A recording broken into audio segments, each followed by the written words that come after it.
MotorWeek is made possible by TireRack.com, RockAuto.com, and State Farm. Around here, we tend to pick the fun over the frugal, or even the practical.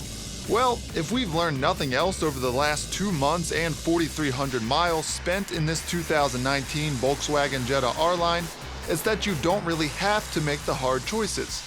Yes, sedans, even small ones, can be practical and frugal.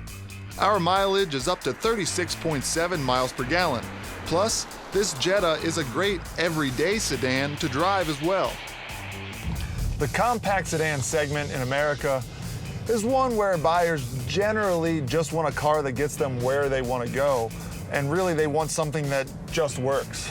I can say that's the case with this Jetta R-Line. You get in, you go, and it just works. The seats are a little firm, but on the whole, it's a really nice place to spend a morning and afternoon commute.